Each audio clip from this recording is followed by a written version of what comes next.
নমস্কার বন্ধুরা, তিয়াশাস রেসিপিতে সকলকে স্বাগত জানাই। আজ আমি আপনাদের ঠেলা গাড়ির মতো মটর চাট বানিয়ে দেখাবো। সামনেই হোলি আসছে, রমজান আসছে। এইভাবে মটর চাটটা বানিয়ে আপনারা বাড়িতে খুব সহজে খেতে পারবেন। আর কিভাবে বানালে এই মটর চাটটা একেবারে বাজারের কেনা ঠেলা গাড়ির মতো খেতে লাগবে, তারই টিপস অ্যান্ড ট্রিক্স আমি এই ভিডিওর মধ্যে দেখিয়েছি। আশা করছি আপনাদের ভালো লাগবে।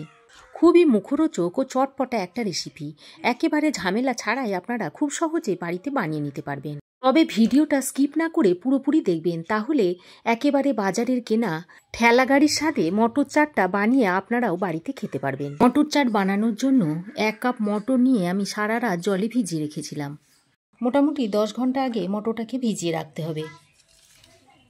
এবার একটা প্রেসার কুকারের মধ্যে মটরটাকে ঢেলে দিচ্ছি। সঙ্গে 2টো আলু, 1 চামচ নুন ও হাফ চামচ হলুদ গুঁড়ো আর জল দিয়ে ভালো করে সেদ্ধ করে নিতে হবে। আর জলটা এমনভাবে দিতে হবে যেন মটরের উপর পর্যন্ত জলটা থাকে। অনেক সময় দেখা যায় যে মটর ভালোভাবে সেদ্ধ হতে চায় না, তাই 1 পিঞ্চ মতো বেকিং সোডা দিয়ে দেবেন। তাহলে দেখবেন মটরটা খুব ভালোভাবে সেদ্ধ হয়ে যাচ্ছে। এবার প্রেসার কুকারে ঢাকনা লাগিয়ে লো টু মিডিয়াম ফ্লেমে 4 থেকে 5টা সিটি দিয়ে নেব। কিছুটা পাকা তেঁতুল নিয়েছি আর অল্প একটু গরম জল নিয়েছি। এবার পাকা তেঁতুলটাই গরম জলের মধ্যে ভিজিয়ে রেখে দিচ্ছি। ততক্ষণে এদিকে দেখুন 1 মুঠো ধনে পাতা আর 1 মুঠো পুদিনা পাতা নিয়েছি। ধনে পাতা আর পুদিনা পাতাটা সমপরিমাণ নিতে হবে। এবার পুদিনা পাতা ও ধনে পাতাটাকে মিক্সিং জারের মধ্যে ভরে প্রথমে একবার ব্লেন্ড করে নেব। এবার গরম জলে যে তেঁতুলটা ভিজিয়ে রেখেছিলাম সেটা একটু হাতের সাহায্যে মেখে নিয়ে এই তেঁতুল জলটা এর মধ্যে দিয়ে দিতে হবে। তারপর আবারও একবার মসৃণ করে পেস্টটা তৈরি করে নিলেই ধনেপাতা ও পুদিনা পাতার চাটনিটা তৈরি হয়ে যাবে। এখন এই চাটনিটায় একটা বাটির মধ্যে ঢেলে এক সাইডে সরিয়ে রেখে একটা সিক্রেট মশলা তৈরি করে নেব। তার জন্য একটা ফ্রাইং প্যান গরম করে দিয়ে দিচ্ছি 2টো শুকনো লঙ্কা আর দিয়ে দিচ্ছি 1 চামচ মতো গোটা জিরে। এবার শুকনো লঙ্কা ও গোটা জিরেটা দিয়ে অনবরত নাড়াচাড়া করে একটু ড্রাই রোস্ট করে নামিয়ে নেব। আর খেয়াল রাখতে হবে যেন মশলাটা পুড়ে না যায়। এবার ভেজে নেওয়া গোটা জিরে ও শুকনো লঙ্কাটাকে শিলনোড়াতে দিয়ে মিহি করে গুঁড়ো করে নিচ্ছি। আপনারা চাইলে এটা মিক্সিতেও করে নিতে পারেন। তারপর একটা বাটির মধ্যে তুলে রাখছি। এবার এদিকে নিয়ে নিচ্ছি 2টো পেঁয়াজ, 2টো টমেটো, 2টো কাঁচা লঙ্কা আর 1 টুকরো আদা নিয়ে নিয়েছি। এবার পেঁয়াজ, আদা, টমেটো, কাঁচা লঙ্কা এই সমস্ত কিছুকে আমি একবারে মিহি করে কুচো করে নেব। চাইলে এগুলোকে আপনারা চপারের সাহায্যেও চপ করে নিতে পারেন। পেঁয়াজ মিহি করে কুচিয়ে নেওয়া হয়ে গেলে এবার টমেটোটাকে একটু ছোট ছোট টুকরো করে কেটে নেব। সমস্ত কিছু সব মিহি করে কুচিয়ে নেবেন, তাহলে এই মটর চাটের সঙ্গে খেতে সুবিধা হবে। মটর চাটের মধ্যে আমি কিছুটা ধনেপাতা অ্যাড করব, তাই আমি এখানে 1 মুঠো মতো ধনেপাতা নিয়ে মিহি করে কুচিয়ে নিচ্ছি।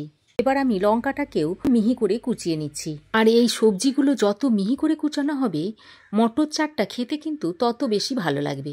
আর ঠেলা গাড়ির মটর চাটের মধ্যে এই সবজিগুলো কিন্তু দেখবেন খুব মিহি করে কুচিয়ে নেওয়া হয়, তাই খেতে এত ভালো লাগে।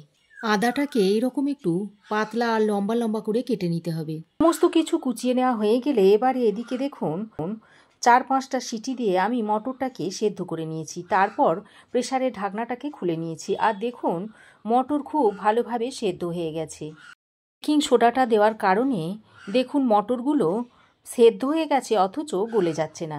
এবার এই মটরের মধ্যে থেকে সেদ্ধ আলুটাকে তুলে আলাদা করে নিচ্ছি। এবার আমি একটা তড়কা দিয়ে নেব। তার জন্য কড়াই গরম করে দিয়ে দিচ্ছি 2 টেবিল চামচ মতো সর্ষের তেল। তেল গরম হয়ে এলে এর মধ্যে দিয়ে দিচ্ছি একটা তেজপাতা আর দিয়ে দিচ্ছি হাফ চামচ মতো গোটা জিরে। তবে হিংটা অবশ্যই দেবেন, হিং দিলে হজমের সুবিধা হয়।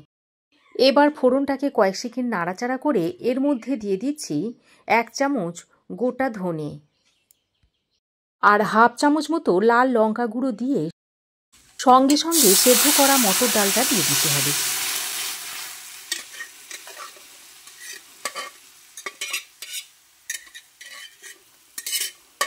সেদ্ধ করা মটর ডালটা দিয়ে ভালো করে ফোড়নের সঙ্গে মিশিয়ে নেওয়া হয়ে গেলে এবার এর মধ্যে সেদ্ধ করা আলু 2টো গ্রেটারের সাহায্যে গ্রেট করে দিয়ে দিতে হবে।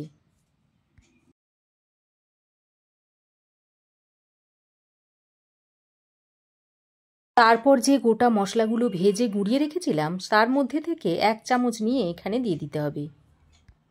সেদ্ধ করা আলু ও ভাজা মশলাটা দিয়ে মটরের সঙ্গে ভালোভাবে মিশিয়ে নেওয়ার পর আমি এখানে 1/2 কাপ মতো গরম জল অ্যাড করে দিচ্ছি। দিয়ে আবারও মটরের সঙ্গে বেশ ভালো করে মিশিয়ে নিচ্ছি।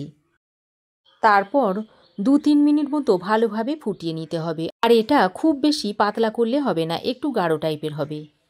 সব শেষে 1/2 চামচ মতো গরম মশলার গুঁড়ো দিয়ে ভালোভাবে মিশিয়ে নামিয়ে নিতে হবে।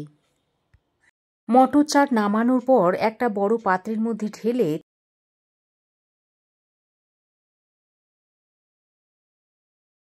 তার মধ্যে একে একে পেঁয়াজ কুচি, টমেটো কুচি, লঙ্কা কুচি, ধনেপাতা কুচি, ভাজা মশলার গুঁড়ো, চাট মশলা, পুদিনা ও ধনেপাতার চাটনি,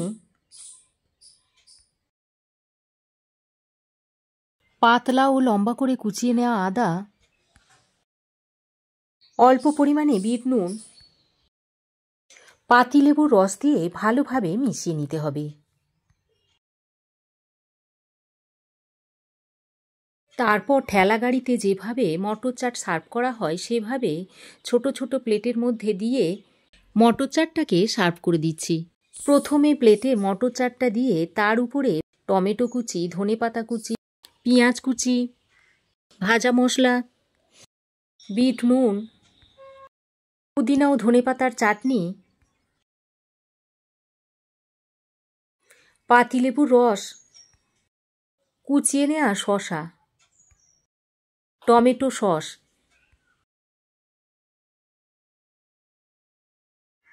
আর শেষে কিছু উপর থেকে ভুজিয়া ছড়িয়ে সার্ভ করে দিন।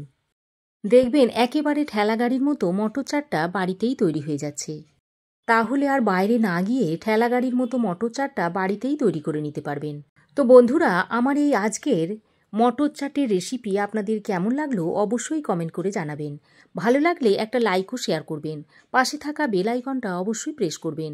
আর আমার চ্যানেলে নতুন বন্ধু হয়ে থাকলে প্লিজ চ্যানেলটা সাবস্ক্রাইব করার অনুরোধ রইল। আজ এ পর্যন্তই। আবার দেখা হবে নতুন কোনো রেসিপি নিয়ে নেক্সট এপিসোডে। সে পর্যন্ত ভালো থাকবেন, সুস্থ থাকবেন। ধন্যবাদ।